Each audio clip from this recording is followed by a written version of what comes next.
Okay, so before we begin the meeting, which is a sacred meeting, we're trying to create a sacred space together to honor the divine, which is in all of us. And we are trying to, through the meetings, build the unity of humanity.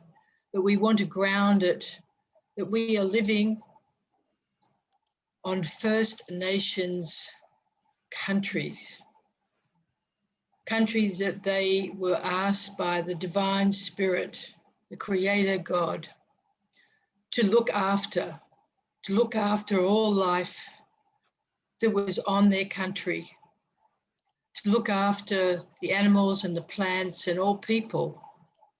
So we are beneficiaries of their saying yes to the great creator. So we want to honor them.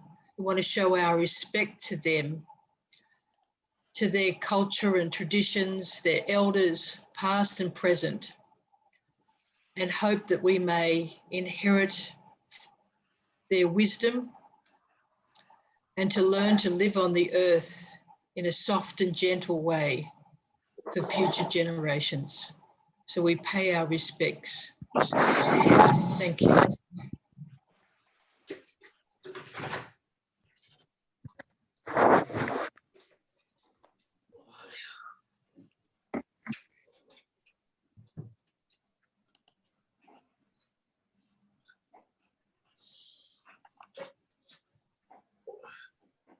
तानि सर्वाणि संयम्य युक्त आसीत मत्परः वशे हि यस्येन्द्रियाणि तस्य प्रज्ञा प्रतिष्ठिता।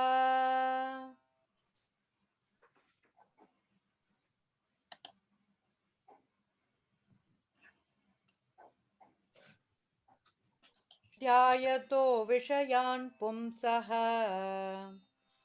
सङ्गस्तेषूपजायते सङ्गात् सञ्जायते कामः कामात् क्रोधोऽभिजायते।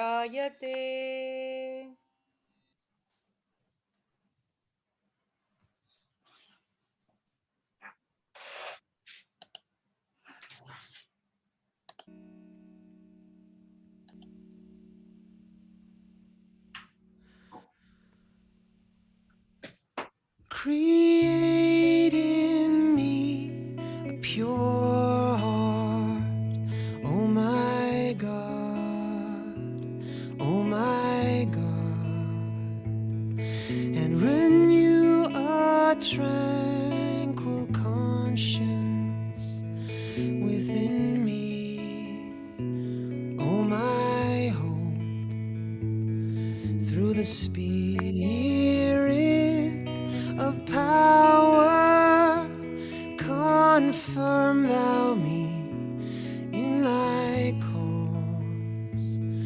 Oh, my best beloved, confirm thou me in thy cause, and by the light of thy glory, reveal unto me thy path.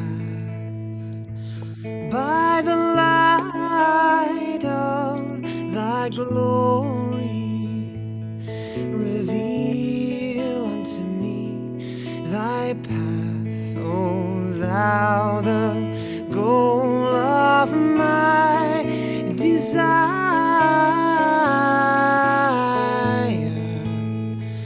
and through the power of thy transcendent might, lift me up unto the heaven of thy holiness, O source of my being.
manifest and the most hidden of the hidden, the most manifest of the manifest and the most hidden of the hidden of the hidden of the hidden of the hidden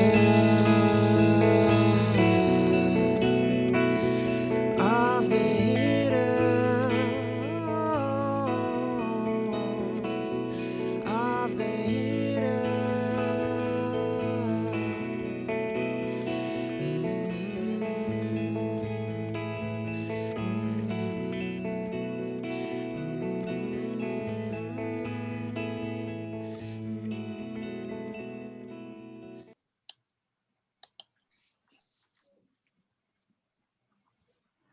Intone, O my servant, the verses of God that have been received by thee, as intoned by them who have drawn nigh unto him, that the sweetness of thy melody may kindle thine own soul, and attract the hearts of all men. Whoso reciteth in the privacy of his chamber the verses revealed by God, the scattering angels of the Almighty shall scatter abroad the fragrance of the words uttered by his mouth, and shall cause the heart of every righteous man to throb.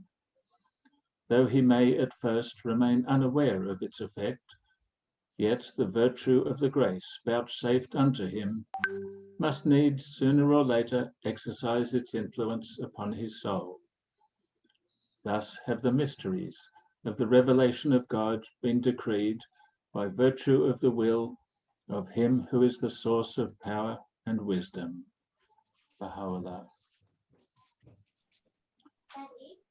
If the faculty of meditation is bathed in the inner light and characterized with divine attributes, the results will be confirmed. The meditative faculty is akin to the mirror. If you put it before earthly objects, it will reflect them. Therefore, if the spirit of man is contemplating earthly subjects, he will be informed of these. But if you turn the mirror of your spirits heavenwards, the heavenly constellations and the rays of the Sun of Reality will be reflected in your hearts, and the virtues of the kingdom will be obtained. Abdu'l-Baha.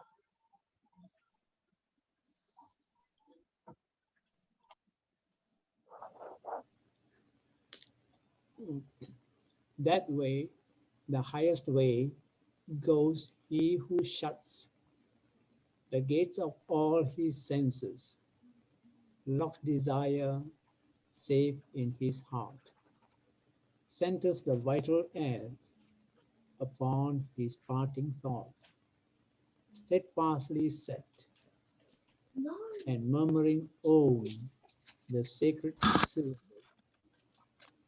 emblem of Brahma, dines meditating me into Bhagavad-Gita. Sequestered should he sit, steadfastly meditating, solitary, his thoughts controlled, his passions laid away, quits of belongings, in a fair still spot, having his fixed abode, not too much raised, nor yet too low, let him abide, his goods, a cloth, a deer skin, and a kusat grass. There, sitting hard his mind upon the one, restraining his heart and senses, silent, calm. Let him accomplish yoga and achieve pureness of soul, holding immovable body and neck and head, his gaze absorbed upon his nose end, wrapped from all around, tranquil in spirit, free of fear, intent upon his brahmacharya, vow devout,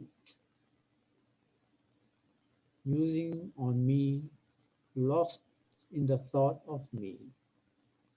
That yogin, so devoted, so controlled, comes to the peace beyond. My peace, the peace of high nirvana. Hindu Bhagavad-Gita.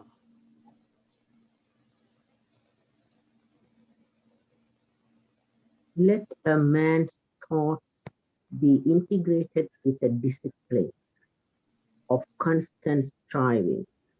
Let them not stray to anything else at all. So, by meditating on the divine, all highest person, that man to that all highest goes. For he it is who is called the ancient seer, governor of all things, yet smaller than the small, ordainer of all, in form unthinkable, sun-colored beyond the darkness. Let a man meditate on him as such. Hindu scripture. He who has no understanding, who is mindful and always impure, never reaches that place, but enters into the round of births. But he who has understanding, who is mindful and always pure, reaches indeed that place, from whence he is not born again. But he who has understanding for his character and who holds the reins of the mind, he reaches the end of his journey, and that is the highest place of Vishnu. Beyond the scenes, there are the objects. Beyond the objects, there is the mind. Beyond the mind, there is the intellect. The great self is beyond the intellect. Beyond the great, there is the undeveloped. Beyond the undeveloped, there is the person, Purusha. Beyond the person, there is nothing. This is the goal, the highest soul. That self is hidden in all beings and does not shine forth, but it is seen by subtle seers through their sharp and subtle intellect. A wise man should keep down speech and mind. He should keep them within the self, which is knowledge. He should keep knowledge within the self, which is the great. And he should keep that great within the self, which is the object or quiet. Hindu scripture.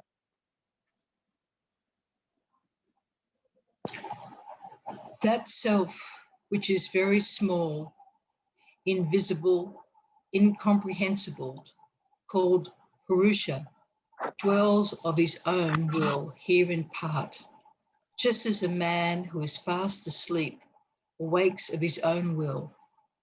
And this part of the self, which is entirely intelligent, reflected in man, as the sun in different vessels of water, knowing the body, Kishtrankta, attested by his conceiving, willing, and believing, is Prakapati, Lord of creatures, called Vispa.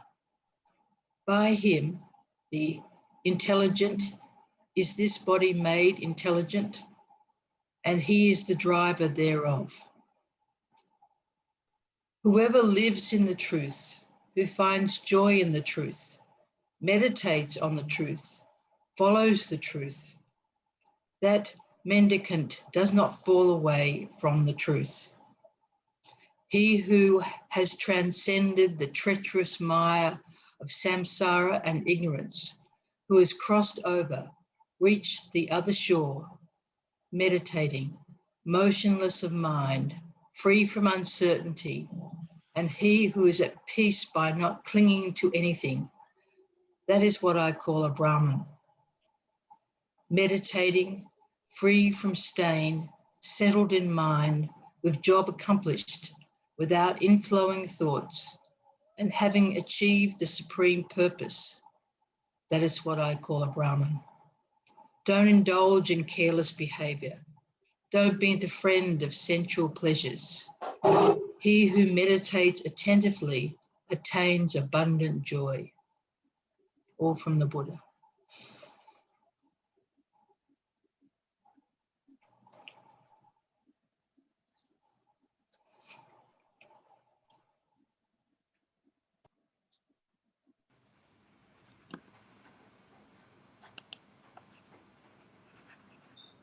One should learn virtue, which is of extensive goal and which had the faculty of happiness.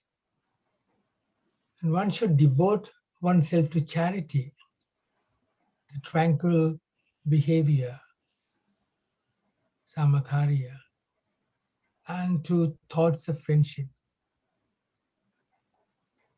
Having devoted himself to these three virtues, which provide reason for happiness, a wise man gaineth the world of happiness, a world free from distress.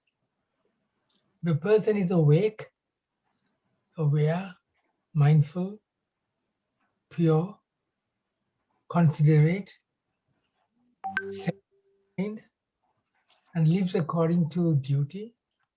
That person's glory will increase. By awakening, by awareness, by restraint and control, the wise may make for oneself an island which no flood can overwhelm. Of him who is energetic, mindful, pure indeed, considerate, self-restrained, who lives the Dhamma and who is heedful, reputation steadily increases. Buddha. Man has also spiritual powers. Imagination which conceives things, thought which reflects upon realities, comprehension which comprehends realities, memory which retains whatever man imagines, thinks and comprehends, the intermediary between the five outward powers and the inward powers is the sense which they possess in common. That is to say, the sense which acts between the outer and inner powers, conveys to the inward powers, whatever the outer powers desire. It is termed the common faculty because it communicates between the outward and inward powers, and thus is common to the outward and inward powers. Abdul Baha.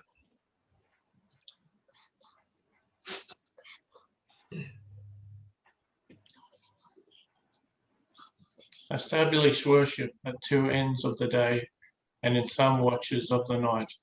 Lo, God, good deeds and ill deeds.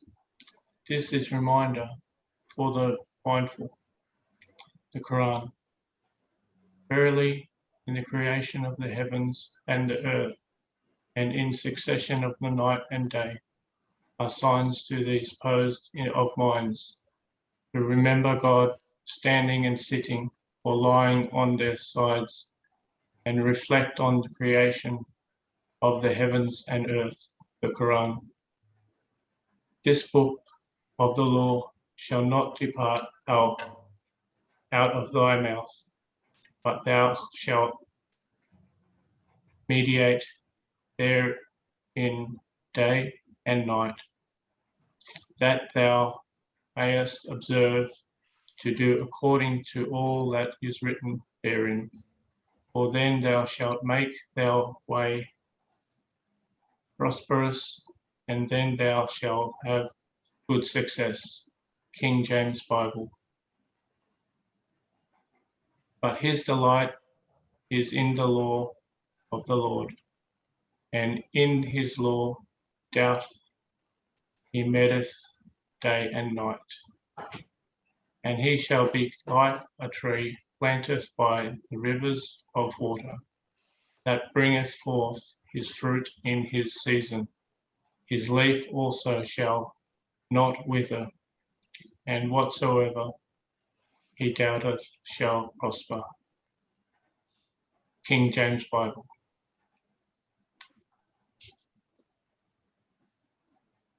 Wisdom of prayer is this, that it causeth a connection between the servant and the true one. Because in that state, i.e., prayer, man with all heart and soul turneth his face towards His Highness the Almighty, seeking His association and desiring His love and compassion. The greatest happiness for a lover is to converse with his beloved, and the greatest gift for a seeker is to become familiar with the object of his longing. That is why, with every soul who is attracted to the kingdom of God, his greatest hope is to find an opportunity to entreat and supplicate before his beloved, appeal for his mercy and grace, and be immersed in the ocean of his utterance, goodness, and generosity. Beside all this, prayer and fasting is the cause of awakening and mindfulness, and conducive to protection and preservation from tests. Abdul Baha. After this manner, therefore, pray ye, Our Father which art in heaven, hallowed be thy name. Thy kingdom come, thy will be done in earth as it is in heaven. Give us this day our daily bread, and forgive us our debts, as we forgive our debtors. And lead us not into temptation, but deliver us from evil. For thine is the kingdom, and the power, and the glory forever. Amen. Christian scripture, Matthew.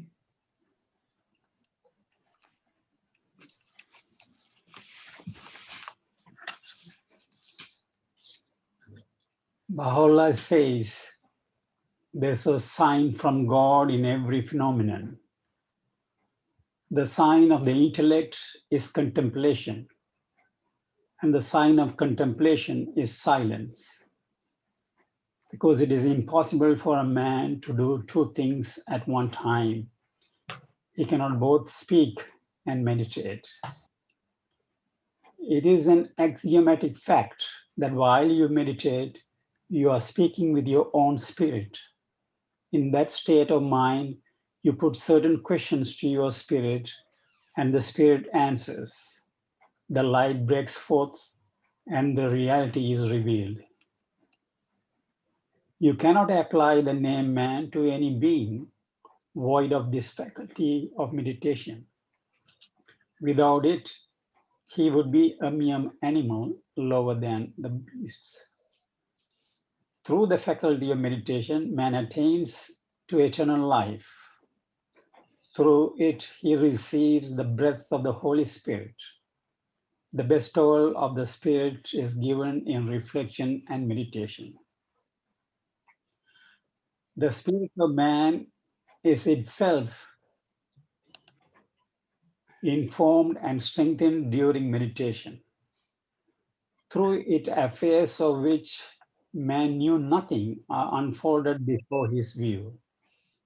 Through it, he receives a divine inspiration. Through it, he receives heavenly food. Meditation is the key for opening the doors of mysteries. In that state, man abstracts himself. In that state, man withdraws himself from all outside objects. In that subjective mode, he is immersed in the ocean of spiritual life and can unfold the secrets of things in themselves. To illustrate this, think of a man endowed with two kinds of sight. When the power of insight is being used, the outward power of vision does not see. This faculty of meditation frees man from the animal nature, discerns the reality of things, puts man in touch with God. This faculty brings forth from the invisible plane the sciences and arts. Through the meditative faculty, inventions are made possible. Colossal undertakings are carried out. Through it, governments can run smoothly. Through this faculty, man enters into the very kingdom of God.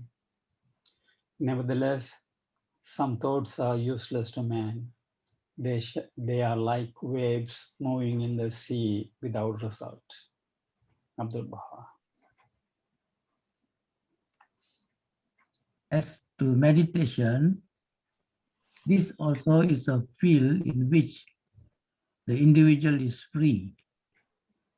There are no set form of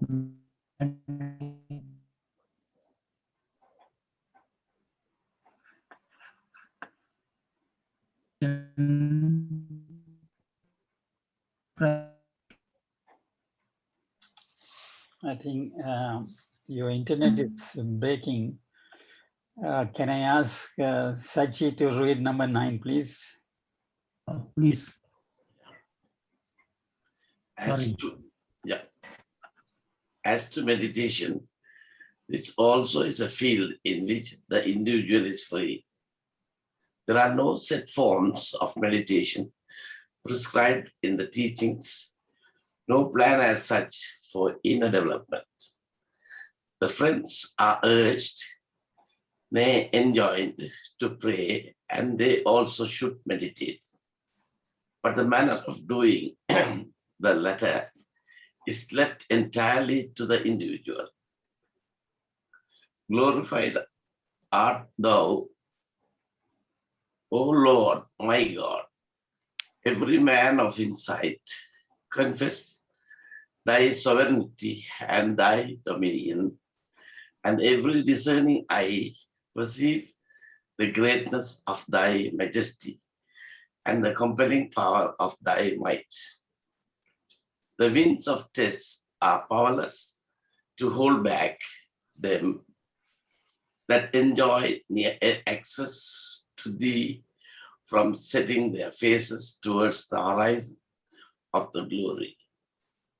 And the tempest of trials must fail to draw away and hinder such as are wholly devoted to thy will from approaching thy court. Many things the lamp of thy love is burning in the hearts, and the light of thy tenderness is lit within their breasts. Adversities are incapable of estranging them from thy cause, and the vicissitudes of fortune can never cause them to stray from thy pleasure. I beseech thee, O my God, by them and by sighs, which their hearts utter in their separation from thee, to keep them safe from the mischief of thine adversaries, and to nourish their souls with what thou hast ordained for thy loved ones, on whom shall come no fear, and who shall not be put to grief. Baha'u'llah. Prayers.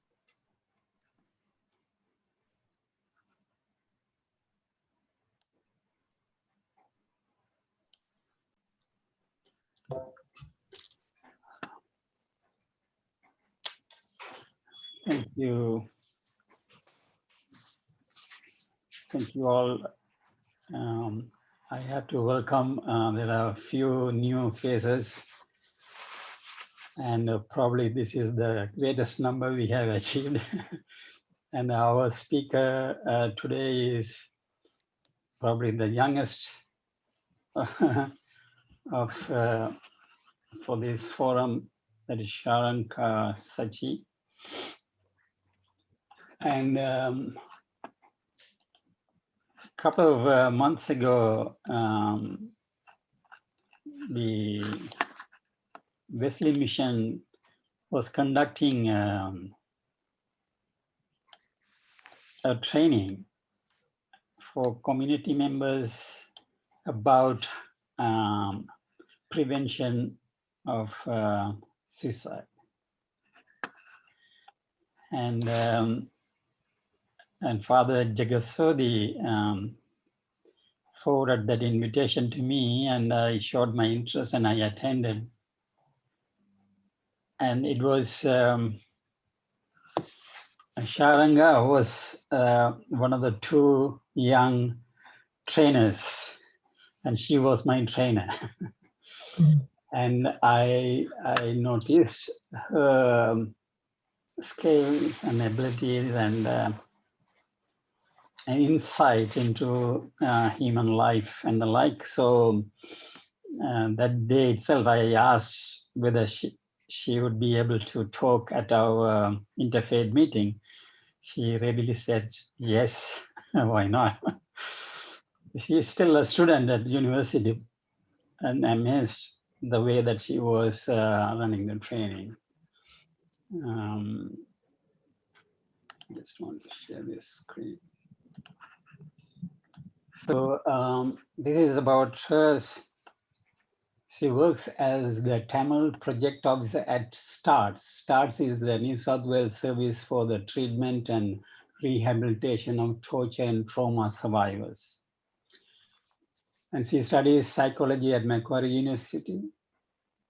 Sharanga comes from a devoted Hindu family, and she is from Sri Lanka, where I come from, and she speaks the same language as we speak, and felt connected to God during the process of Bharatanatyam. That's a traditional Indian dance form, solo recital. So she is multi-skilled, you can see. Since then, she has been following a spiritual path. She completed mental health placement in India in 2019, interested in the methods used for mental health treatment, including Ayurveda, yoga, and meditation. Here she was able to delve deeper into the concept of mindfulness and yoga, which have had a positive impact on her life ever since. So she says she's extremely excited to share her lessons with Interfaith community.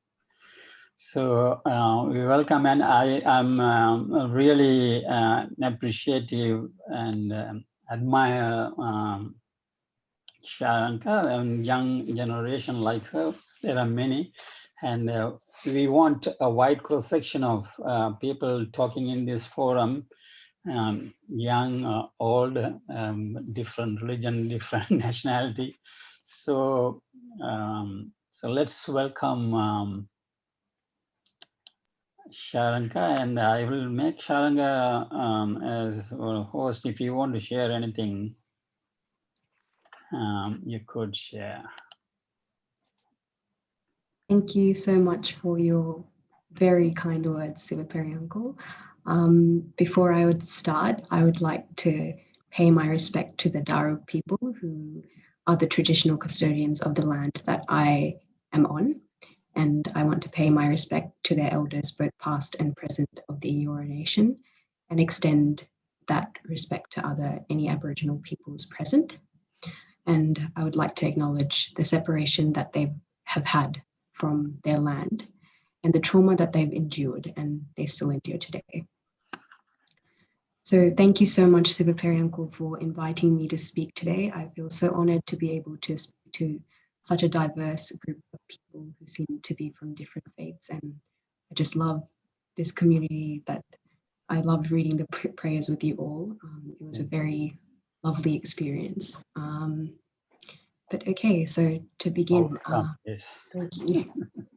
Okay, so we live in a world where there are many things that have been created to stimulate us. And the biggest source of stimulation of all is that rectangle that fits comfortably in our hand, in our pockets, that we can't go anywhere without.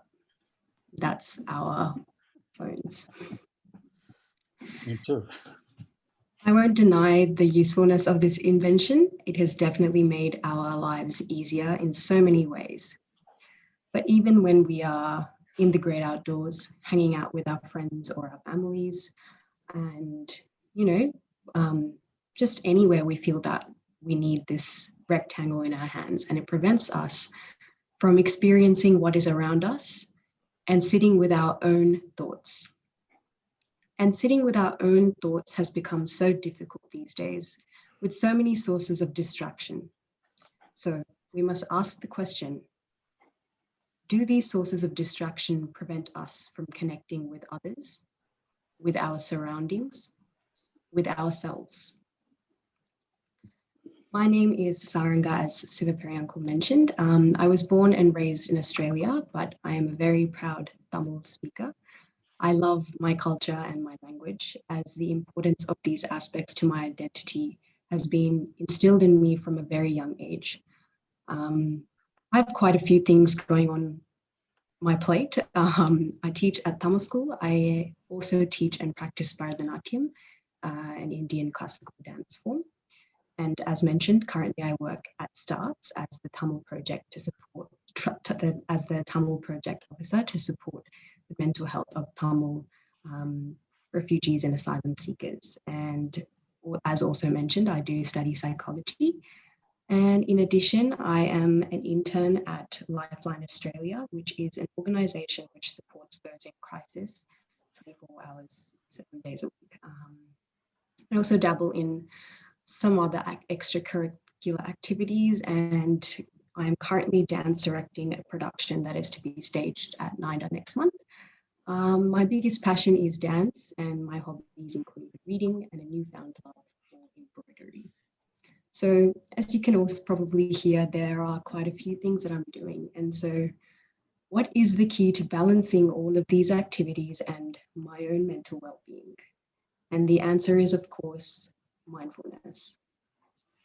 I'm cognizant of the amount of time that we have today, but I'd still like to learn a bit about all of you. So I'm just going to ask if you could all please type one of your hobbies or your interests or passions in the chat, or maybe you could call out as well, so I can learn a bit about you as well.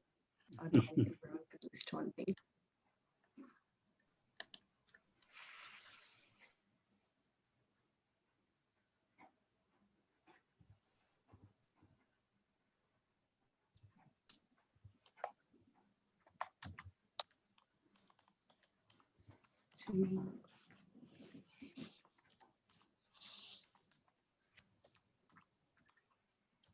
So we've got learning about religions, swimming, gardening, walking in nature, praying, sport, astronomy. Wow, that's very interesting. Gardening, reading books. And I guess our hobbies are, of course, things that are enjoyable to us in a sense, or pique some sort of curiosity.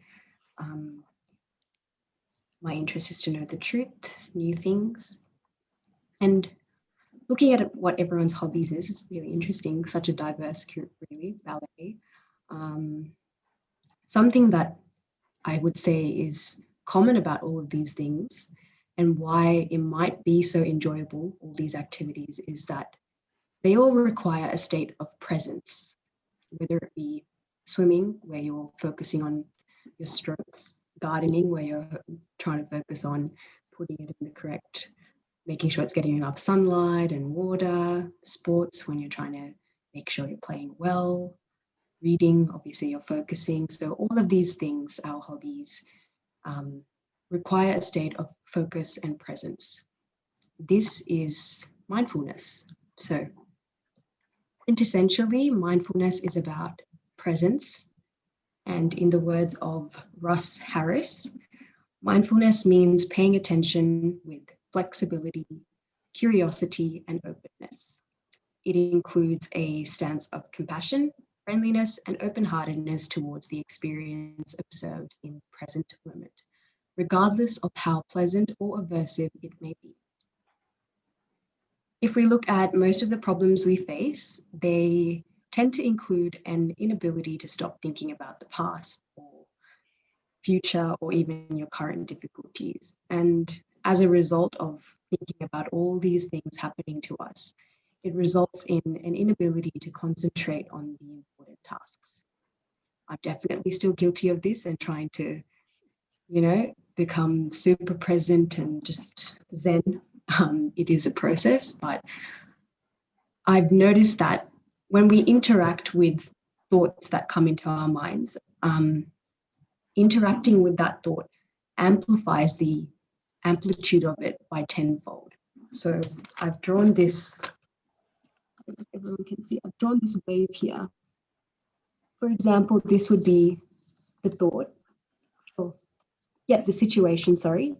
So if this is the situation, something that's happened to us, maybe, just somebody, I don't know, something's happened, a situation that's made us unhappy. This is a situation. And when we start to think about it more and more and more, it tends to amplify. The situation, we can't change. But the amount we worry about it and that the amount we allow our mind to focus on those things, we can definitely change. Something I read in the Bhagavad-Gita was that when your mind is agitated, you can't think properly. And if you can't think properly, you can't act effectively. So I would like to share my lessons from mindfulness and reflect on the impact that it has had on my life, and also ways in which that I try to be mindful. I'm still learning and doing my best to stick to these habits that I have created for myself. But nonetheless, here they are, and I hope that you will find them useful or interesting as well. Okay, so when I'm mindful, I find that immediately I am transported into a state of awareness of my surroundings and how small and insignificant I am compared to the vastness of my surroundings. I have learned to appreciate the beauty around me, whether it is the beauty of a tree and its roots, both physical and historical, the beauty in a child's laugh, the beauty of so many people being on a train, each with their own story and their own lives. This then leads to a state of gratitude, and gratitude can fill you with lots of love and light.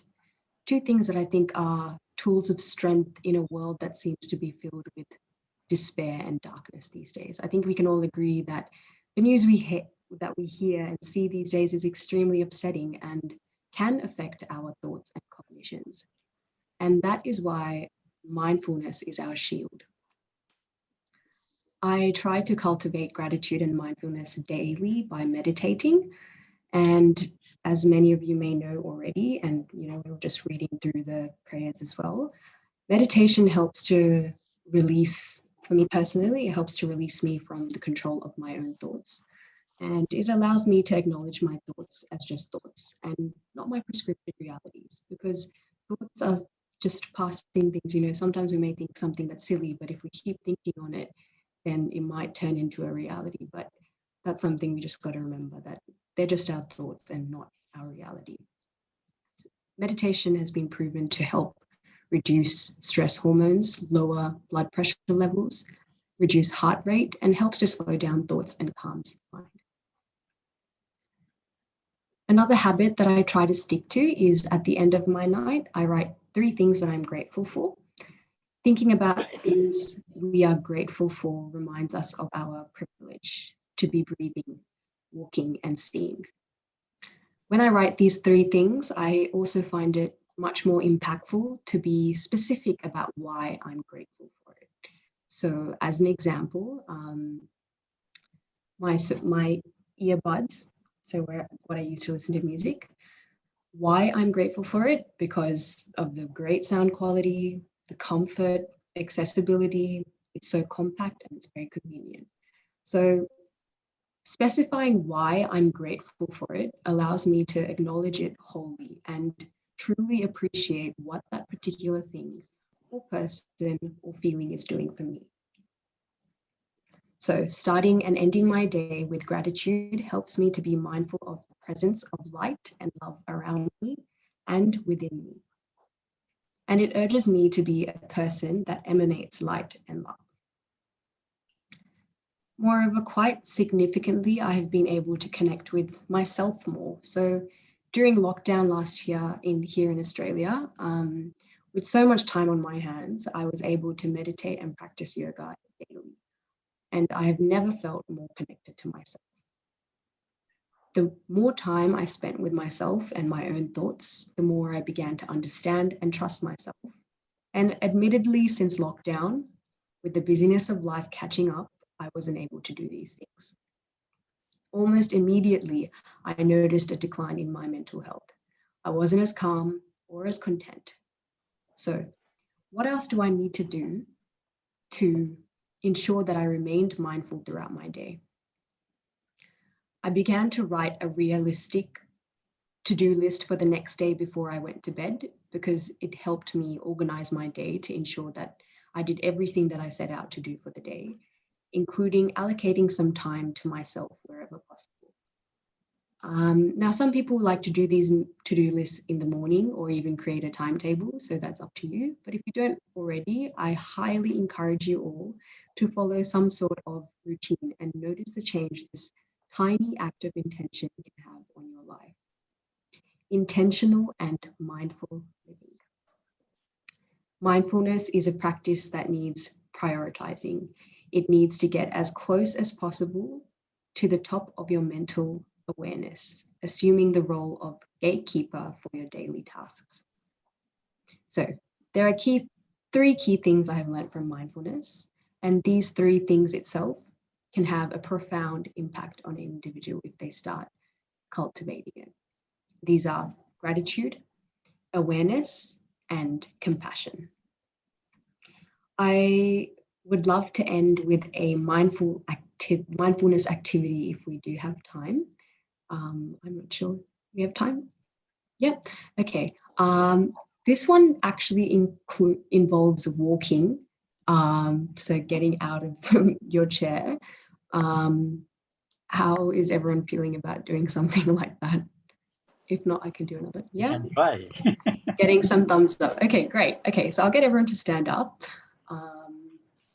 And the activity is basically, first you just think about, there'll be 3 speeds. So speed 1 is a slow speed, speed 2, a little bit faster, speed 3, even faster than that. So you can set your speed to yourself, but every time I call out 1, 2, 3, you move to that speed. Yeah? Any questions, or does that make sense? Yes. Okay. So what are we moving? Is that right? Yes, you're walking around to those speeds. So 1 would be slow, 2 would be a bit faster, and 3 even faster than that. Maybe we have to be a little bit louder when we go further. Yes. Don't walk too far away. I'll try and walk. Okay. Starting with number 1, speed 1. And when you're walking, focus on how your feet feels and your breathing in each of these states. So speed 1.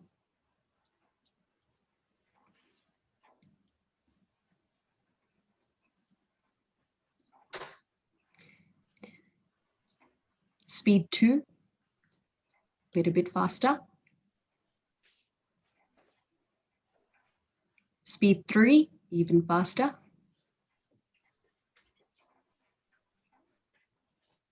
Speed back to speed 1.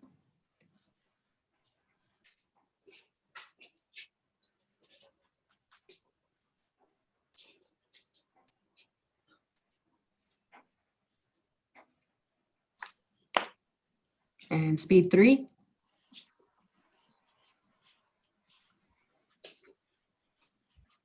Remember to focus on how your feet feels and your breathing in each of these states.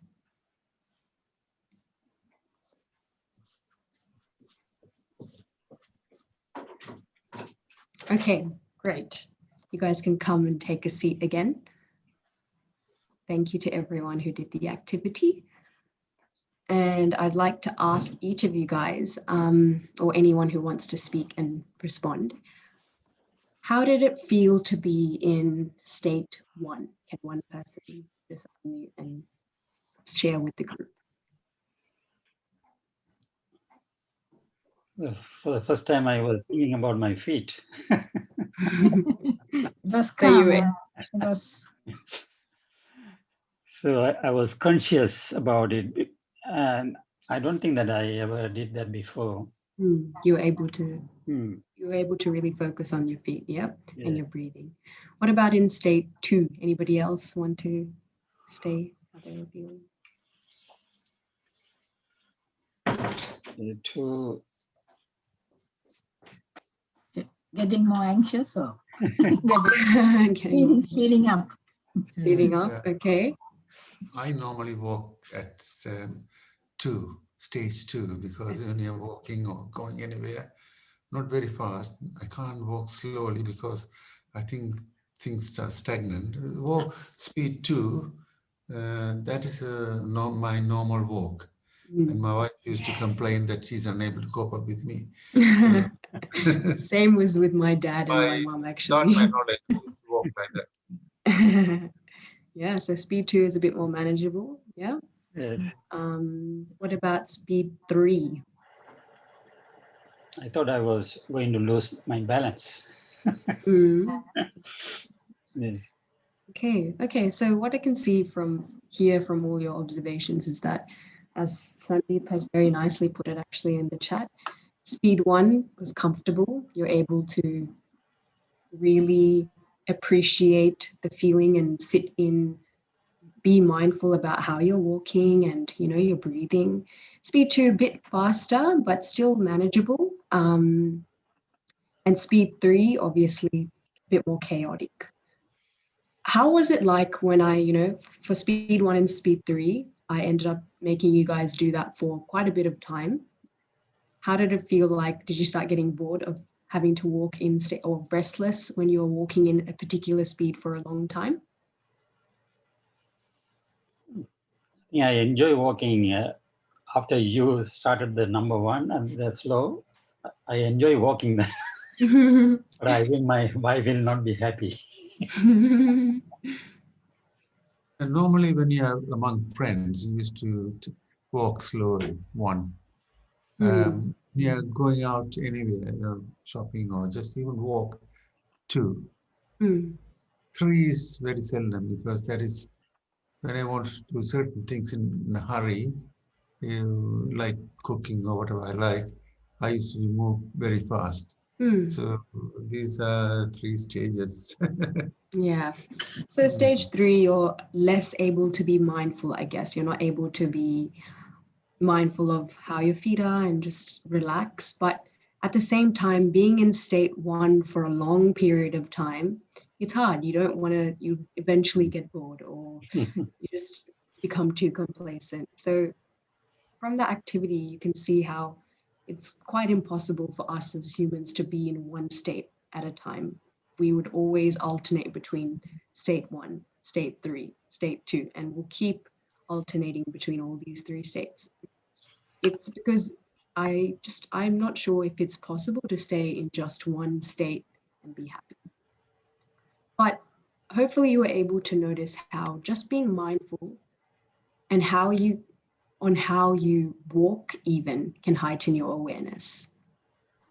So mindfulness is an exhilarating state of happiness via normal everyday activities. So this can mean mindfully eating. This means not watching something while you're eating, but noticing what you're eating and just focusing on that. But the rectangle disturbs me. Definitely, me too, still me too. But being mindful about what you're eating, the colors, the smell, the texture, and the taste. And it can mean mindfully listening to others, not just listening to respond, but listening to attend to a person's needs. So let's remember, let's be mindful, not let our minds be full. Thank you. Thank you.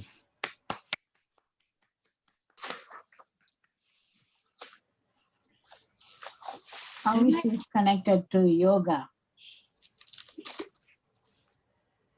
How is it connected to yoga? So in yoga, you know, you're focusing, again, yoga can be a hobby for some people as well. You're focusing on the movements, you're focusing on your breathing particularly a lot in yoga. So that is related to, I think, the sympathetic nervous system, and which helps with lowering the stress, lowering the blood pressure and certain other things that I don't remember off the top of my head, unfortunately, but it definitely, yoga is all about presence. So focusing on movements, breathing, it's the union of the body, mind, and the soul all together.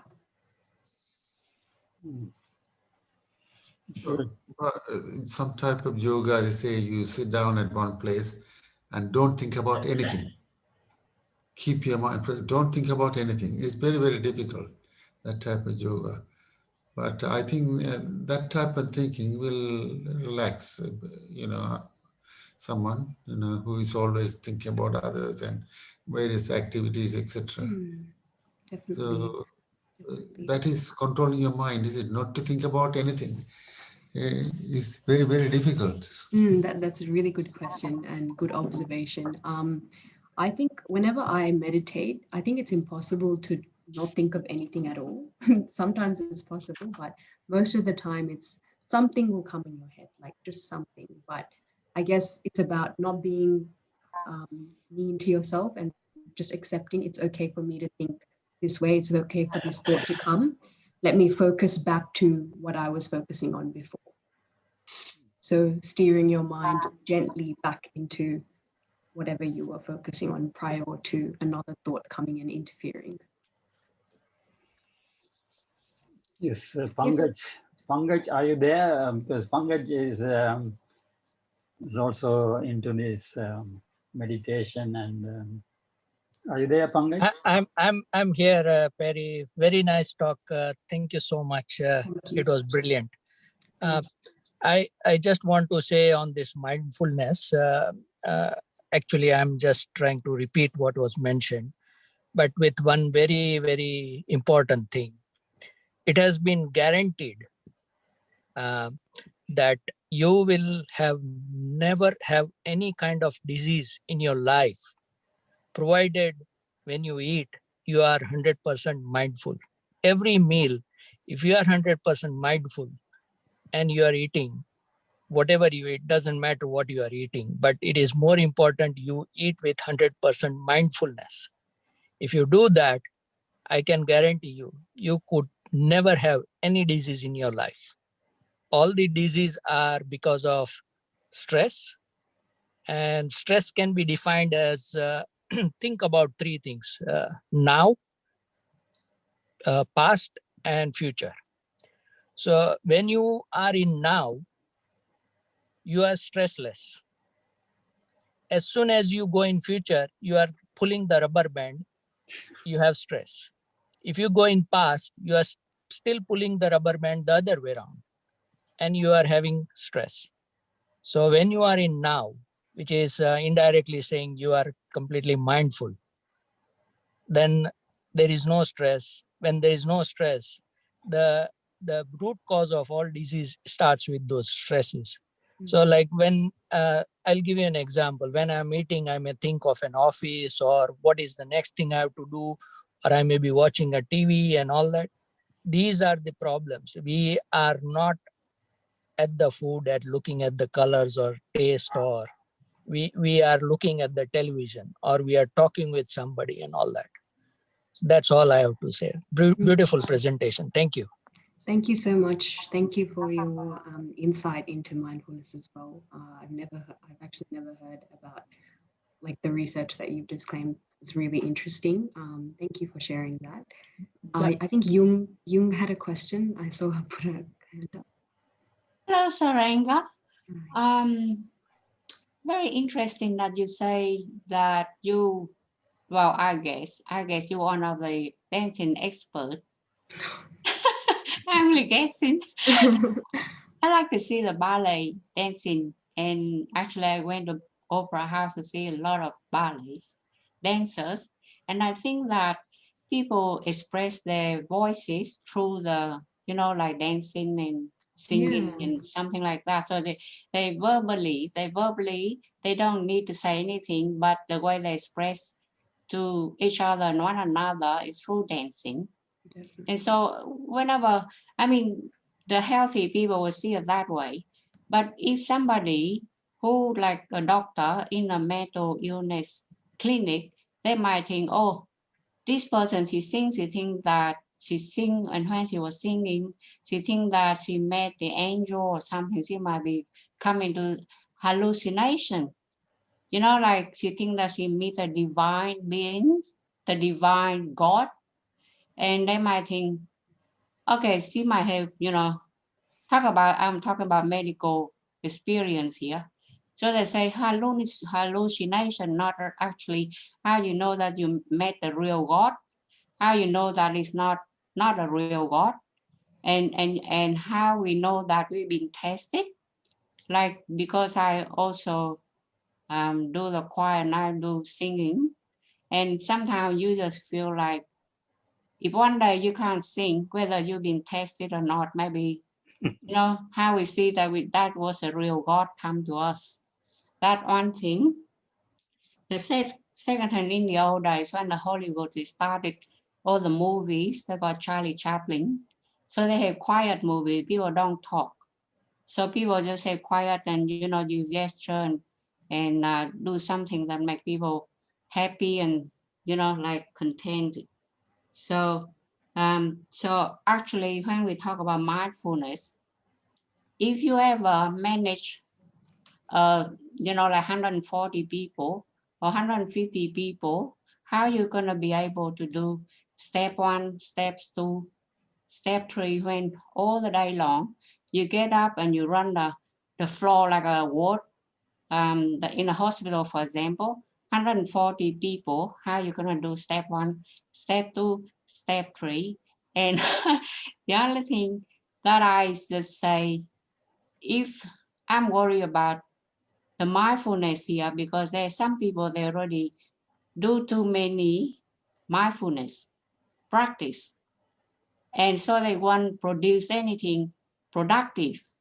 You know, talk about productive, like one day, if a person do like fixing a car, for example, the target is about 10 cars per day.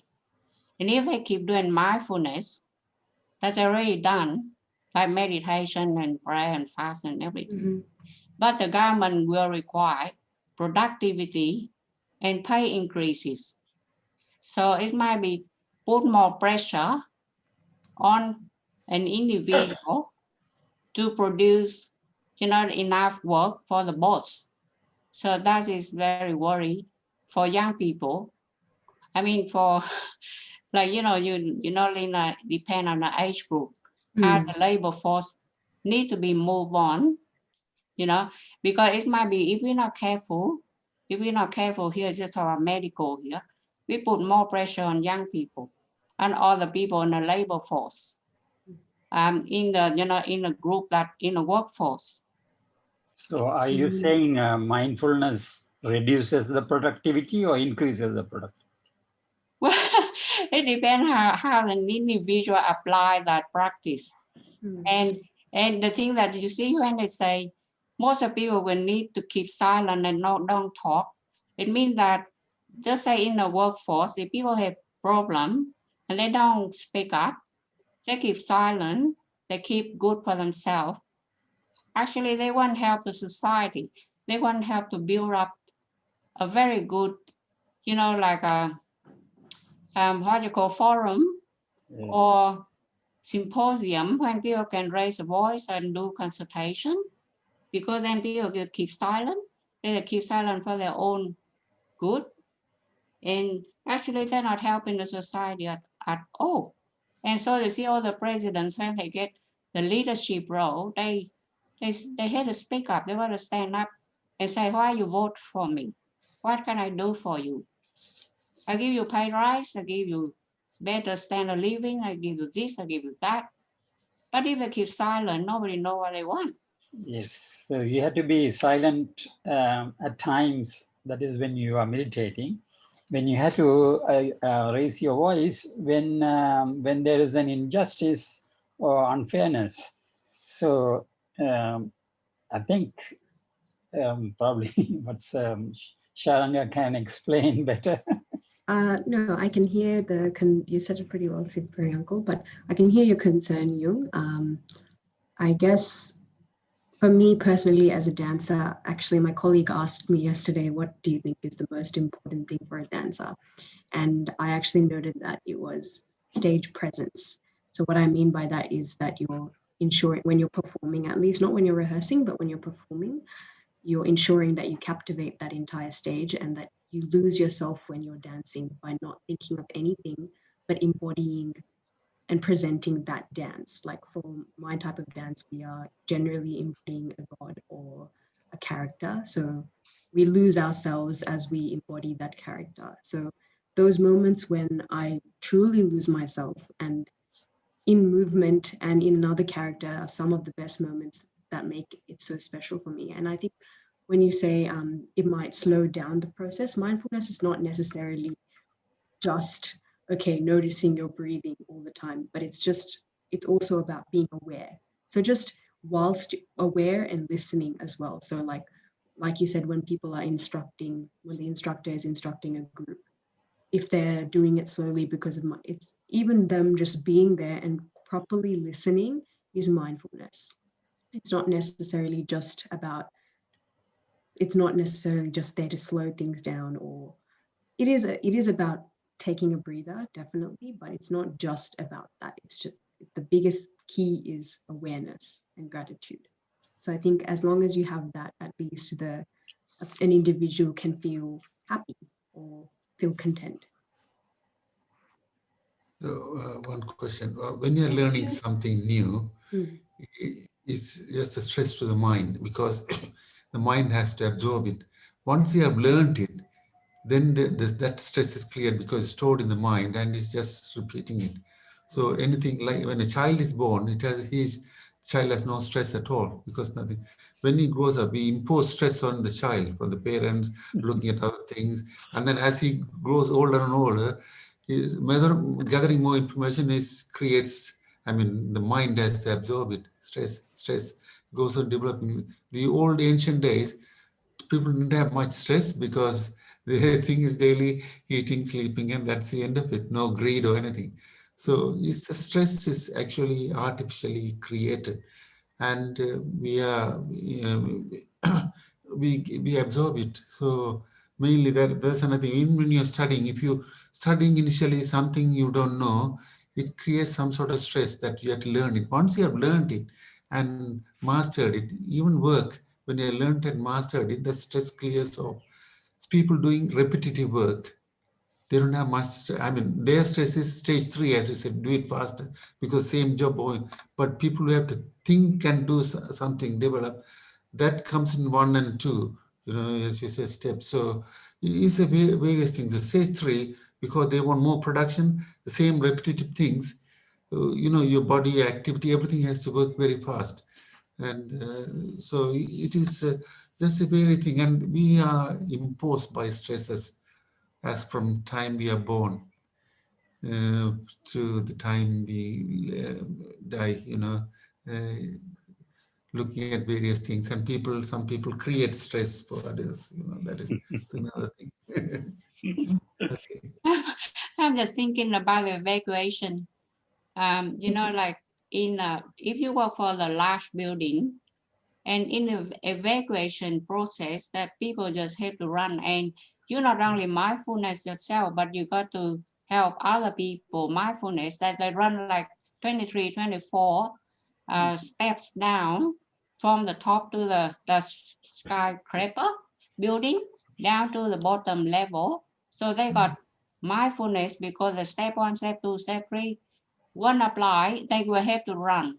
Yeah, that's obvious. Obviously, that's a totally different situation, and that's an emergency situation.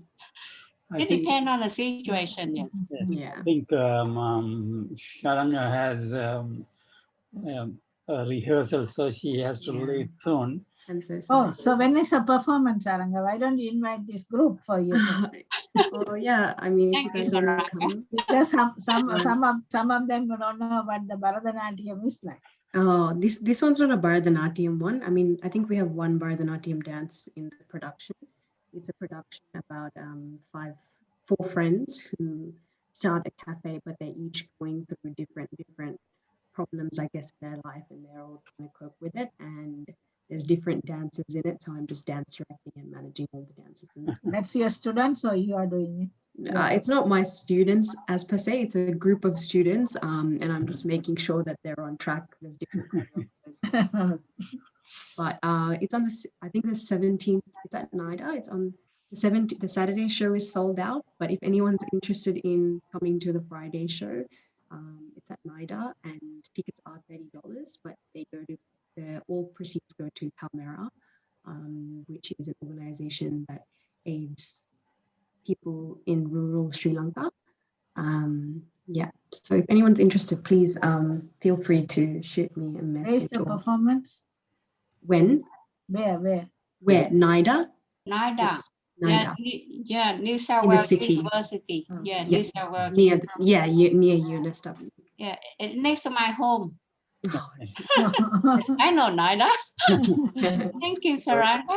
Thank you so much for Thank you, all your Sharanga. Thank you very much, and God bless you. And today, I mean, at 5 o'clock, they must have had a vigil for this small baby, Tarnika. The whole family is in big trouble.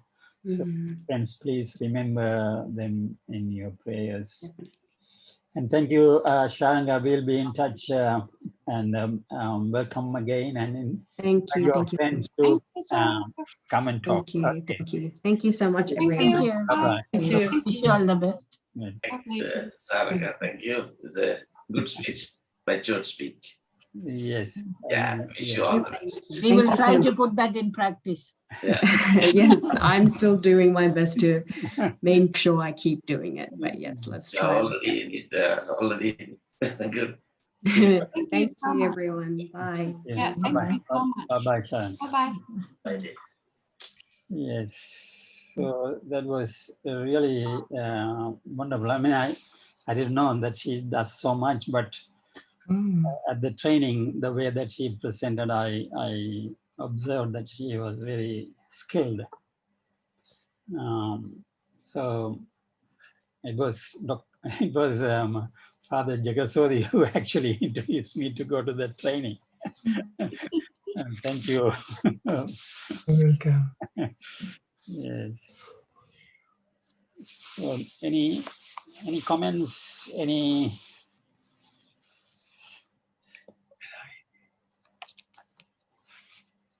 Well, thank you. That was wonderful. I am so glad I found your post on Facebook. Right. And many greetings from the Czech Republic. Thank you. And we are really happy that you could participate. And yes, you said that, I mean, when I asked you to read, you said, oh, your English is not good, but your English is good. Yeah, our English is not our mother tongue anyway. So feel free to participate and contribute in the discussion. And also one day, hopefully you can give a talk too. Okay. And is Andrew still there? Yes. I just wanted to introduce to all the friends. I mean, this time, probably this is the first time we had that highest number. At one time it was 22.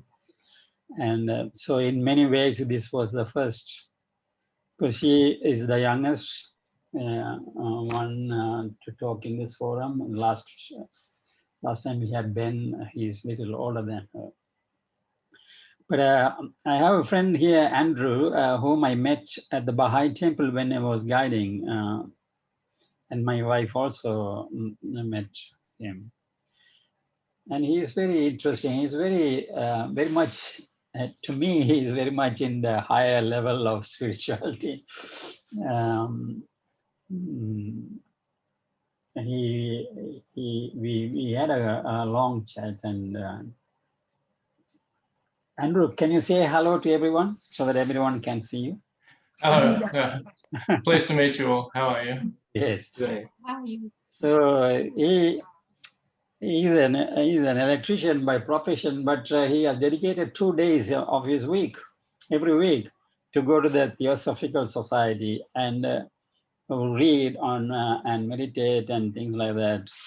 Which I had never seen other people who at this stage of their life, they spend so much of time in so much of money or enjoying their life and whatever it is, but he is into spirituality. And we were talking about philosophy and spirituality, and then somehow Khalil Gibran, it came into our conversation. We were talking about it, and then he said, "Oh, I have the book in my truck, in my pickup." He went to the pickup and he brought the book to show. So, and that was given to him by his grandfather. Anyway, and there were other. Who was the other new ones here? Jiva was there before, yes. Mano came last time. I Yeah. think Mano. And also Sore. Yes. Say hello. Yeah. Hello. You came last time. Yeah, once before, right? Yes. Yes. Yeah. I listened to Ben's talk. Yes. And where you are in Brisbane or? I'm in Melbourne. Melbourne, yes. Oh. And Saro, that is, I think Sivanandan, he is our good friend. He is in Canada now. Hi, Sivanandan. He is not listening. Okay. And Dana, once again, thank you for attending. If he You wanted to talk about next week, is it? Yes, because the person who was going to give a presentation next week couldn't join. So our friend Satchi suggested, why not we reflect on what the humanity has done so far, what has it achieved and where it has failed, and what it should do to make it better. Peace and unity. So we thought we will consult. Zora, you want to say something? Yes. I was going to ask. I don't remember the gentleman who talked about when you are eating, if you concentrate on what you are doing, then your health is very, improved. Yes. Could you ask him to talk a bit more about, because we are, as a human beings, if we have a good health, everything connected. That means that one maybe is easier to achieve, to achieve your health, and then your mind will follow, or any of them can be following the other ones. Yes, That's he what is there. Pankaj, are you there? Are you listening? He's there, but he's muted because he usually drives from work at this time, so he's in the car while he listens. But he's there. He's connected. If he's there, probably we can ask a little while later.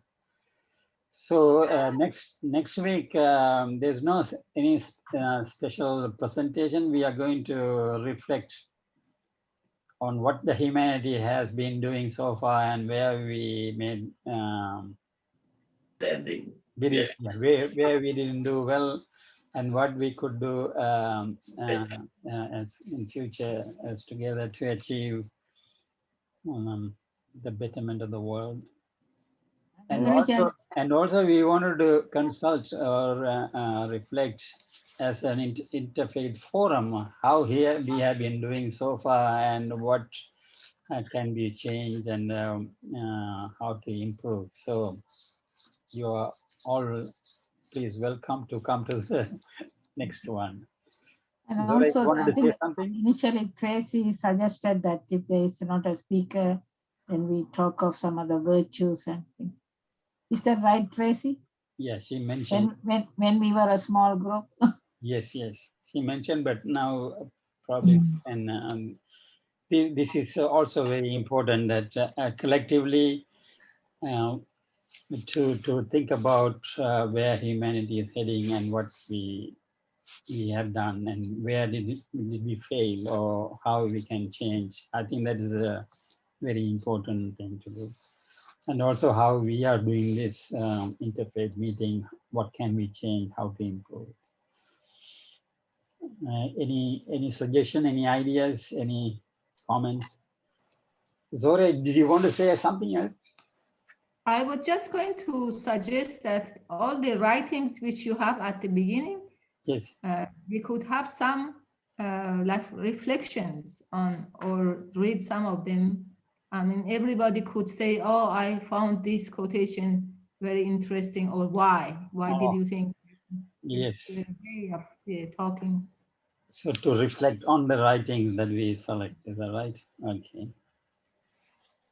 Yes, I think it's more important rather than reading. And then how we apply it to our life, you know, and how we cultivate our characters and become part of the healing of the world. Yes. You know. Yes. And also, maybe we should have a timing. For example, you say the program starts at 7, and normally, does it finish at 8:30 or 9? Or if we have a framework of the time, sometimes you know what to do next or something. Yes. Plan.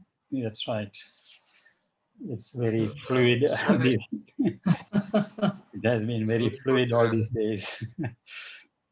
Shall I just throw one question? Yes. What is the purpose of life? What will happen? The life, as far as the whole earth is concerned, life is going multiplying. Can the earth accommodate all this with the resources it has? So what should we do? And how we have to progress from here? Can someone talk about it next time? It is. Colin, so you say, what is the purpose of life, is it? Yes. What is the purpose of being born? And we live up to so many years and die. Right. So why? And then if you want, you can have children. If you don't want, you don't have, you can avoid children. And then it is the urge for every life to be born and reproduce. So it goes on like this. This planet is small. It can't accommodate everything, you know, because the rate of birth is so much higher than the rate of death, and the resources are limited, and what will happen and how we have to manage it. Mm-hmm. Before we wrap up the meeting, I'd like to speak a little on the importance of mindfulness, yes. If that's okay. Yes, sure, please.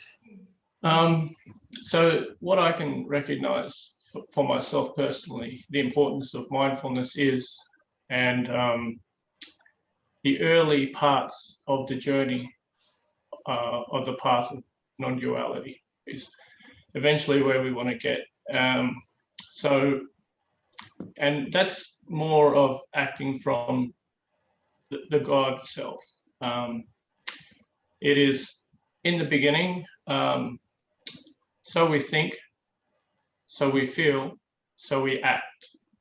So we're not in a duality of mind.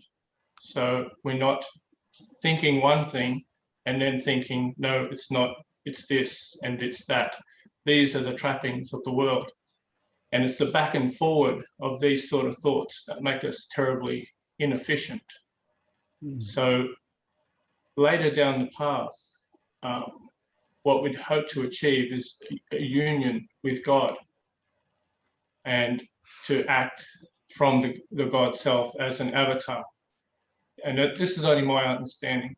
And acting from this and having faith in this true self or the higher self actually speeds up the process, because you're not in a dual mindset. You're not always thinking, maybe I should, maybe I shouldn't. So that process actually speeds things up because you're very certain and definite about everything that you do. So yeah, it's early days on the path is really getting your mind in order to go into the silence. And the silence is important because that's where you can get all your subtle intuitions. And once you can get the subtle intuitions, then you can start to interact and go further and have faith in the inner small voice. But early days along the path for myself personally, I used to see a dog walk down the street, and I used to think things like, oh, I have a dog. I had a friend that had a dog like this, and there'd be this big revolving story about this dog. And then I'd look across the other side of the street and I'd see something else, and then there'd be this big interplay and there'll just be this back and forth of things. And being like a computer, when you have too many windows open, the whole computer, the CPU, slows down and it starts to cook. And so closing all those windows, which is what you're trying to do through meditation, will make your CPU run a lot more efficiently, and you can task it to do the things you want to do. And through focus and meditation and things like that. So at the early days, what I would do when I have those thoughts that would come into my mind, I would think, let it go. And when another thought would come in to interrupt me, let it go. And so I would not only let go of the good things, but the bad things. And the good and the bad had to start for me. And that helped me to silence my mind quite a lot. And silencing my mind in that way led to me being able to sit still in meditations. It enabled me to be present with other people, and it enabled me to just enjoy things a lot more and be with myself in a dark room without being in my own world that was just a made-up world of things that I placed importance on. And a lot of the time, that world was a world that was influenced very heavily by things I'd see on the media, and a parent's approval or disapproval. So I wasn't actually running my life. It was being run by ghosts and media and outside influences and things like that. And I didn't actually realize how much until I was able to go into the silence and just trust that there's something there that's very special. And then the mind is actually a tool, like the emotions are a tool. But when you can control them, then they cease to control you. And then and special things happen. And I think because I look at a very large cross-section of religions, and I know also you study many religions as well, and they're really trying to help us to achieve liberation and enlightenment. And along the path is the path of non-duality. So yeah, I just wanted to speak a little on that, and I hope it resonates with some of you, and hope you can get something from it. But thank you. Yeah, no problem. I really wanted, I actually asked Andrew that day, to come to our meetings and also to give a presentation. One day he said, "Oh, maybe." Yeah, I said you can come and participate, and then see down the line that you can give a presentation. So, because I was very impressed, and I admire his the calmness and the serenity and the mindfulness and the detachment that he has. All these virtues that we are struggling to develop, he already has this. So I said, please, whatever that you think that you are passionate about, that is good for unity, please come and talk. So one day, Andrew, you will give a presentation, but thank you for the contribution today. It was very, very good. Yes. Actually, that's the first time I've actually spoken in public. I've spoken to people one-on-one, but this is the largest speaking engagement I've ever had. So thank you. Thank you. They're done well. Thank you.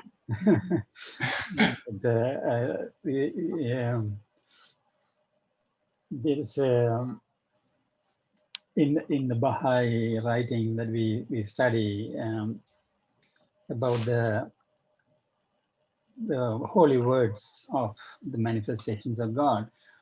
But there was one sentence that stuck to me. It says that with the hands of renunciation, draw forth from its life-giving waters, and sprinkle therewith all created things. And sprinkle therewith all created things, that they may be cleansed of all man-made limitations, and may approach this mighty seat of God, this hallowed and resplendent spot. What it says that from the holy words of the manifestation of God, it's life-giving waters, to get with the detachment and sprinkle every created things, that they may be cleansed of all man-made limitations. That's what I wanted to emphasize, that we create limitations on ourselves and also on others and other creations. But with the word of God, we can remove those limitations. So when Andrew says that is the first time he spoke in public, he had that capacity and power, and also knowledge and inspiration to share with others. And I think God has given that opportunity for us to listen to you and for you to talk to us today. Yeah. Yes. And, Perry, I just had an idea for next week. Yes. Perhaps it'll help us focus, because it's such a big topic, the condition of the world. Perhaps anyone, any participant who wants to, could provide a short reading for the first part of the program, and that could be we could reflect on that, and that would help us to focus. Oh, that's a good idea. Maybe I will work with you to prepare short readings. Yes. Yeah. And I was thinking, everyone probably has some spiritual or enlightening or helpful sources they may be able to find a paragraph. Yeah, maybe yes. Everyone can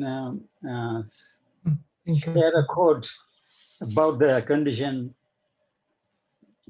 of the world, or the problems or challenges of the world, and also maybe a quote of where we should be heading. That's, yes.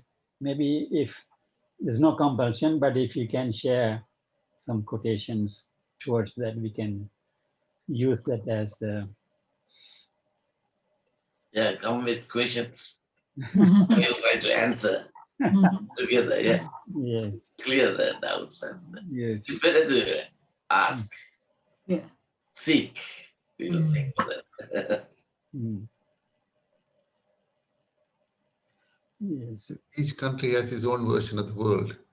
The Huh? Americans have their own version of the world. The Russians have different. Indians have different. Malaysians, Singapore, all of them have different version how the world should be.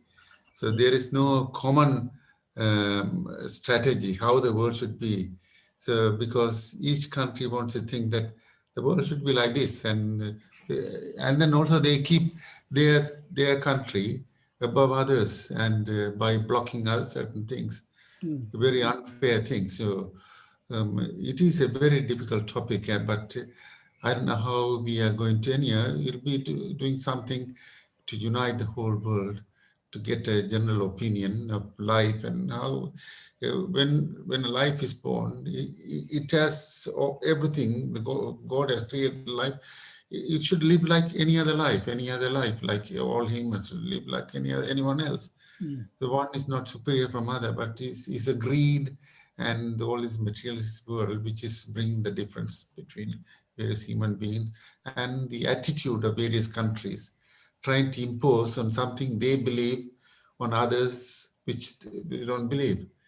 That's causing all these problems. I don't know how it is a big topic, but it'll be interesting to see how we are going to come out with some general agreement. Yes, yes, collectively we can explore, trying to understand. Yeah, but the truth is one. Yes. We have to look for it. Yeah. And let anybody have any opinion or belief, but the truth is one. Let us find that, and whether we can go with that or no. The countries, what they tell the truth as a lie and lie as a truth and make people to believe it. That's what they're doing. Truth is just one. But everyone knows which is the truth and which is the correct thing to do. So, at least from basics. If you don't know the truth, it is belief. That's the thing. Believe, at least,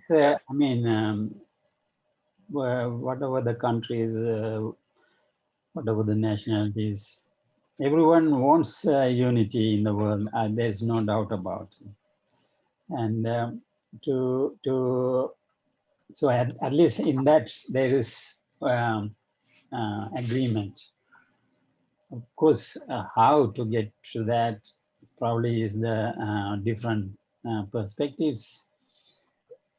I think the fundamental to this is that to understand that we human beings are spiritual in nature. If there is that common understanding, then there may be the next step may be much easier.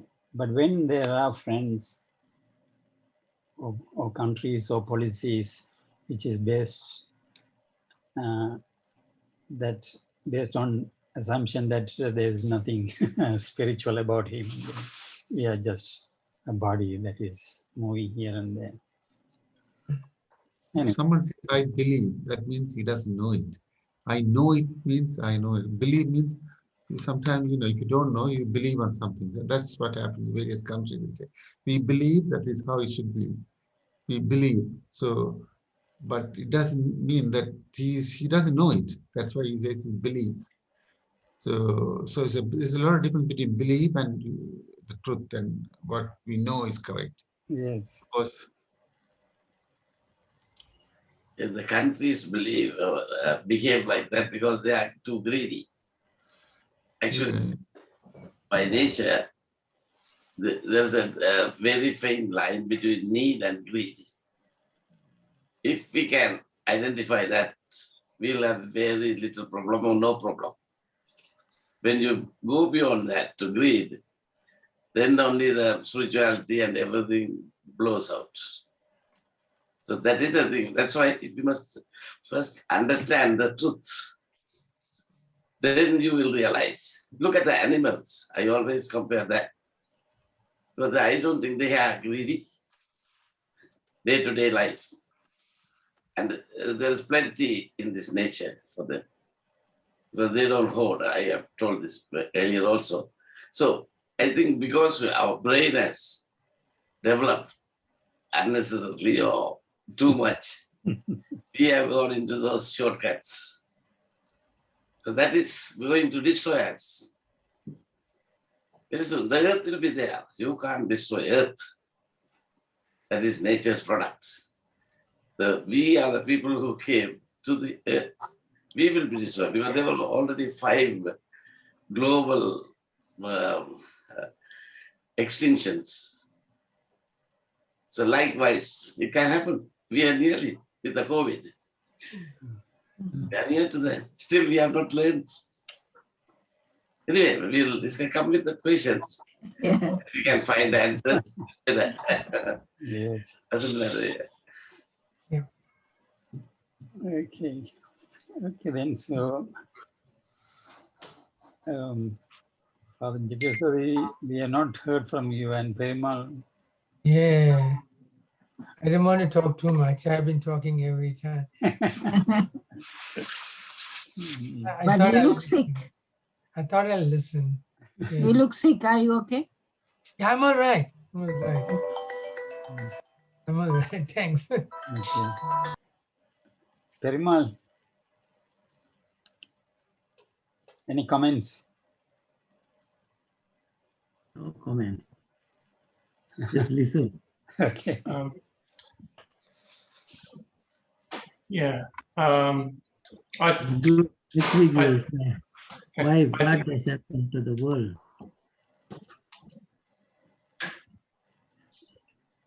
Where have we gone wrong? Next week we'll talk about it. Okay. And Andrew was saying something. Yeah, I think once we can recognize that we're all the same in our being, and we all have the same soul, and we can begin to recognize each other on that level, then we can start to make some real change. But currently, there is a force that would like to disensoul people. And the only way we can treat others so cruelly is to make believe that they have no soul. Otherwise, we wouldn't treat them the way we do. And so we need to look at ourselves and do the inner work and recognize the soul within us at a core level, and recognize the I am, and put aside the thoughts and things and emotions and have that detachment and really start to do the inner work on ourselves and get down to who we are as people. And once we've done that and documented those processes and how they've worked for us, and once we've pulled ourselves together and we extend our arm to our brothers and pull them up alongside us, and by teaching yourself and helping somebody else, you're also advancing your own self. And together we all rise. And really, I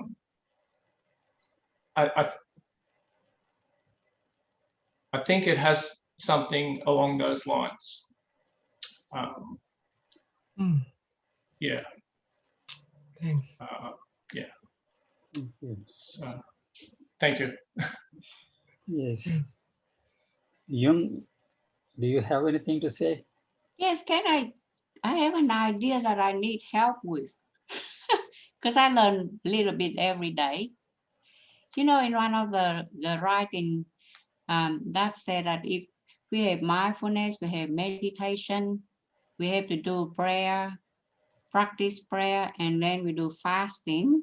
If we have all these practices, then we will become holy, and then God will love us and will exempt us from all the tests, all the difficulties in life. But my question is, the holy people is you know, the holy people, according to social media, they're the one who get all history. They're the one who get a lot of tests from God, a lot of, like suffering, everything in all kind of suffering. So the theory and practice in real life are not really aligned.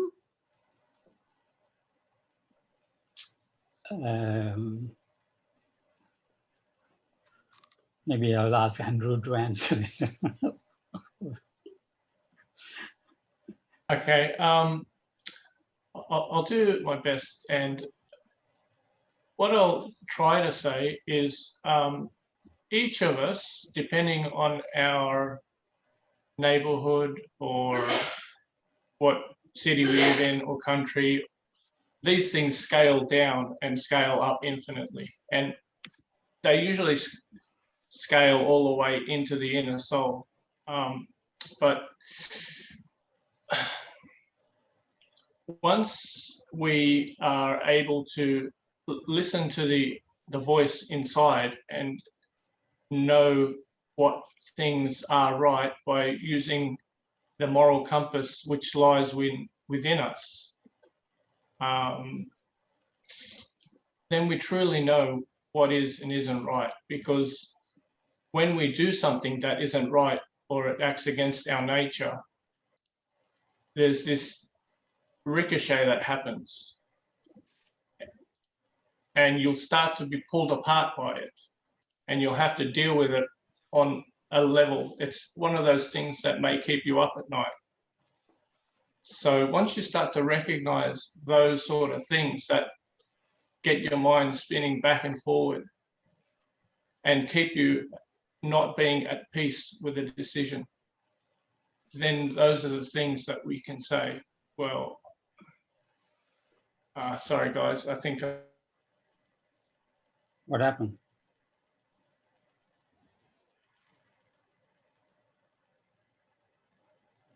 I think some problem with the internet.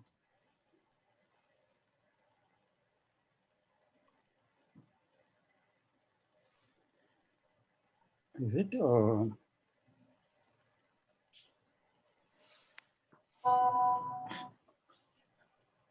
Problem with the internet? Or maybe, yes. Yeah, anyway, Maybe we'll close the meeting. And just wanted to, can you see this screen? Yes. So just to answer to Jung's question, this is from the hidden word of Baha'u'llah. And hidden word is written by Baha'u'llah as if God is talking to us directly. So when you read this, you have to see as God is telling me or telling you. It says, "O son of man, my calamity is my providence. Outwardly it is fire and vengeance, but inwardly it is light and mercy. Hasten thereunto that thou mayest become an eternal light and an immortal spirit. And this is my command unto thee, do thou observe it." So my understanding of this hidden word is that the calamity that we face is actually God's providence. When you look on the face value of it, when you look from outside, it looks like a very troublesome fire and vengeance. But Tony is coming, I don't know who is Tony. But inwardly it is light and mercy. And also, you remember, and one of the previous meeting we were talking about this Ibn Alexander and Anita Mogen. Anita Mogen, in her book and also in her talks, she mentions that every suffering is a blessing from God. So it is. So it is not. Oh, it is not. it is not the whole, I mean, the people who are following and do as God wants us to do are free from any tests. No, actually, they may be tested more. The more that you are closer to God, the higher the test.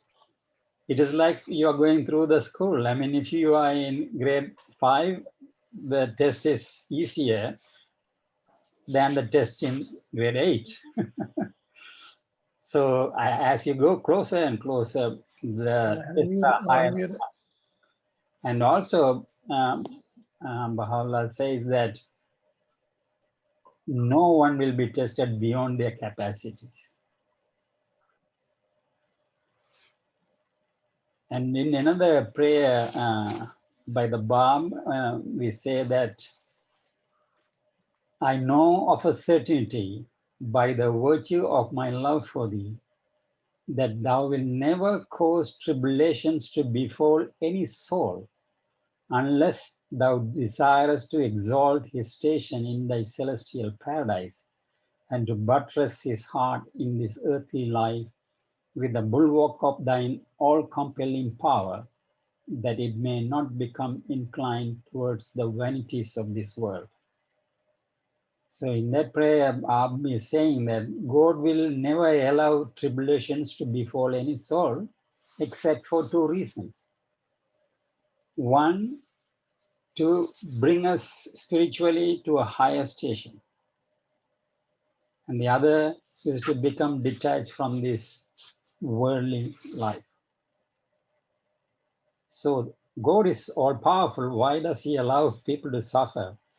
Because he wants us to, he allows this suffering to come to us because he wants to spiritually advance us and also to make us detached.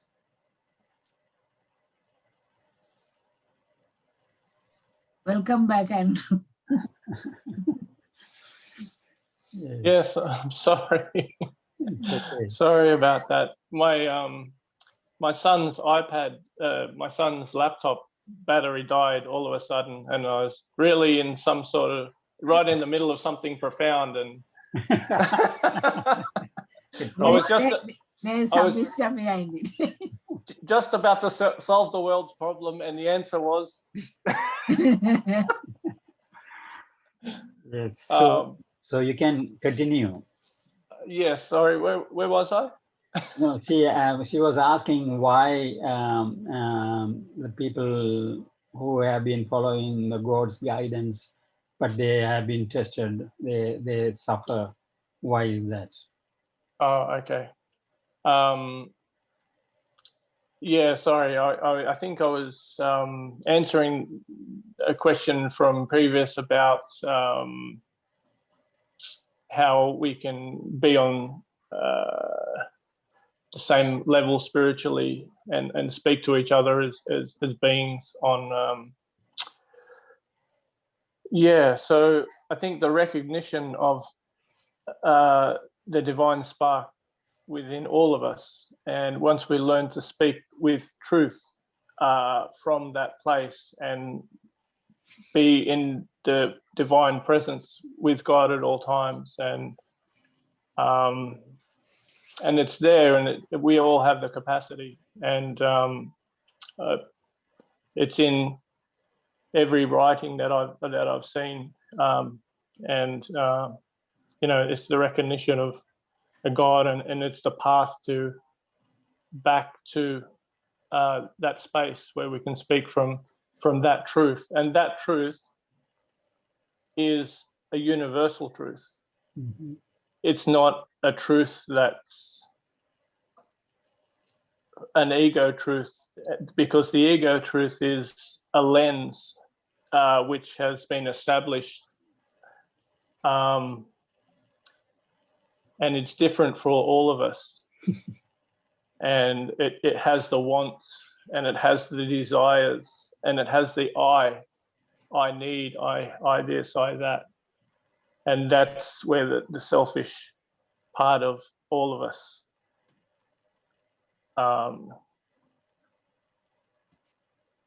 really comes into play. And with the mindfulness and pushing past the ego and absolving the ego, ultimately, and finding the true self behind that. It's a universal truth. I mean, it's just, it is there, and it's there in all of us, and we're all capable of finding it, but we need to do the work, and the meditations and things, they're extremely important for all of us. We all need that time to reflect, quiet reflection, and yeah, just to let things go and realize that the world of the ego is an illusion. It's not the truth.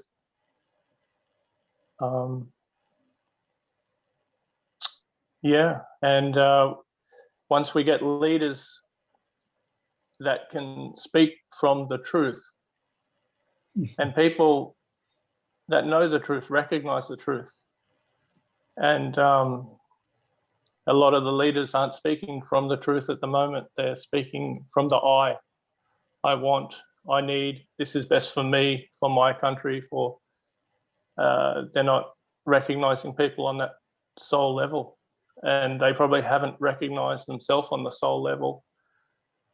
Sometimes the ego thrusts people into power by its nature. Sometimes the people who actually have the true wisdom at the core see that it's a game of illusion, and they don't wish to engage in such a thing because they see it as an ego. Unfortunately, that leaves people with ego to have free to take over power, and that's one of the difficult things as well. But yeah, so I think enough people doing the work on themselves, and us doing the work on ourselves, and then helping others up, helping others to rise around us, eventually we'll get to a critical mass. And after the critical mass happens, you know, we'll be able to bring everyone together in peace and harmony. And I mean, that's the way I see it. And yeah, I hope that helps. And yeah. So, and as to the second question, sorry, what was the second one? Why people who are following God's guidance and acting as God wants are tested or suffer? Why do they go through sufferings? Yeah. So there's many different reasons. If you're in the West, they would say sometimes it builds character. But and if you're in the East, they might say, well, it's the karma from a past life, and they might, and if you might say, if you want to build a quality sword, it must first be tempered in fire and ice. So there's many different ways to look at it, but all are as valid as each other, I think.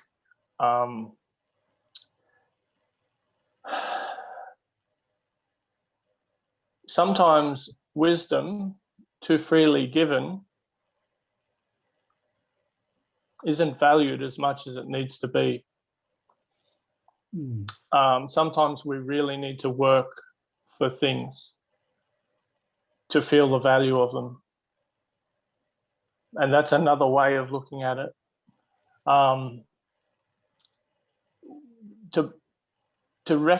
Sometimes to recognize the value of being free of the ego, it needs to be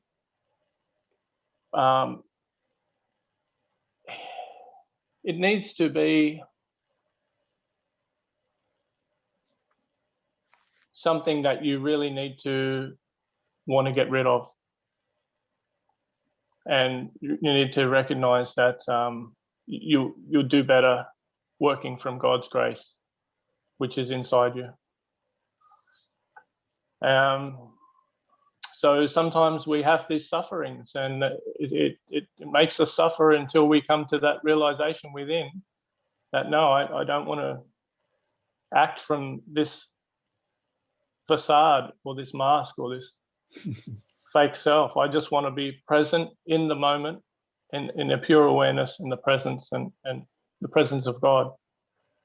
And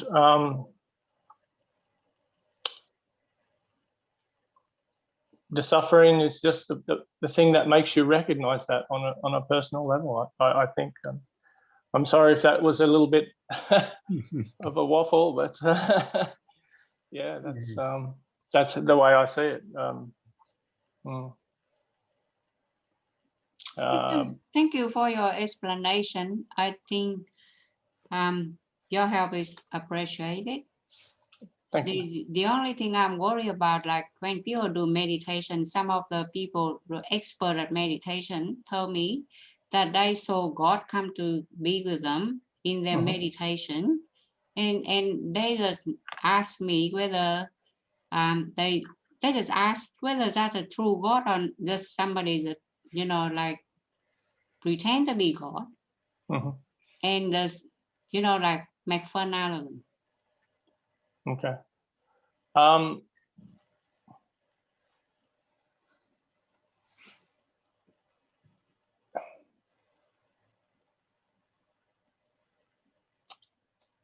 I think we all get glimpses of God at times, but the inner peace and the inner silence and many different traditions will call it different names. Some people will say while they're in a state of flow state, that's when they're closest to God. Like the artist, when they're creating, that's when they are closest to God. And that's how they can do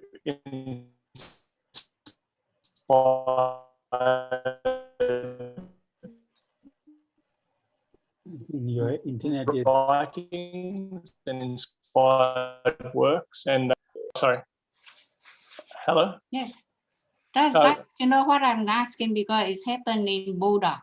In Buddha book, if you read Buddhism, yes, that happened to Buddha when he tried to do meditation, and says a lot of things happening to him.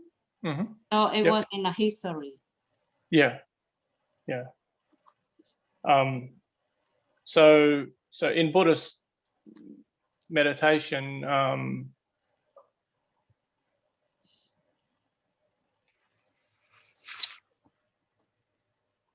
so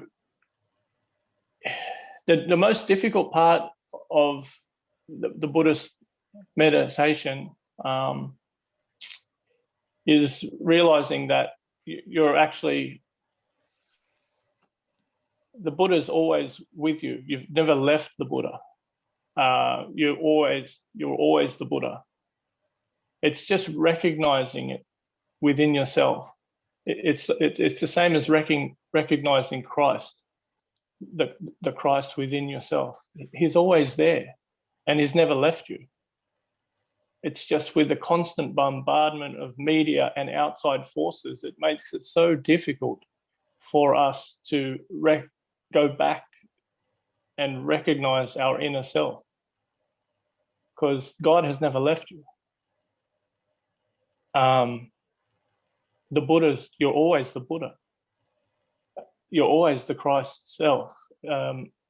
These things have been given to us by people that were understood Christ and understood God, and knew what it was, but their fingers that point the way to the moon, and they're not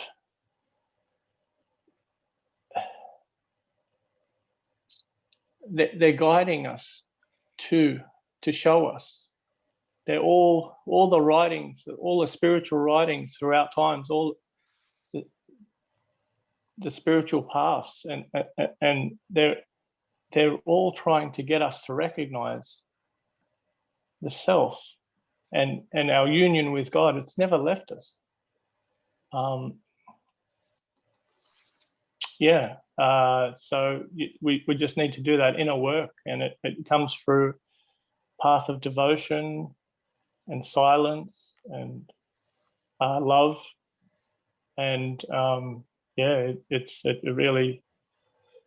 faith that once we go past the ego mind, that there is the true self or the Christ self behind there, and the bliss and the things we want are within us already. They've never left us. So I hope that helps. Thank you. And in Buddhism, they don't talk about God in Buddhism. It's within you. They say it's within you, and you have to realize it. And that's what Buddha, when he attained on a full moon day, they call it parinirvana. That is, you have to forget about all the ego, and they never mentioned about God in Buddhism. And he said you have to realize within yourself. That's what, and it's all these preachings are. So even though various religions, we have various deities called gods, but Buddhism never talks. It is a philosophy, actually. Buddhism, I spoke to Buddhist. It's a philosophy, and it's a very good philosophy. How we should live in this planet. He gave up everything and became a saint. How we should live, lead a good life on this planet is Buddhism. And I think I'm not any inclined to religion, but if you practice Buddhism, it's a very good form of living, and what he has preached is one of the best philosophies. Thank you very much.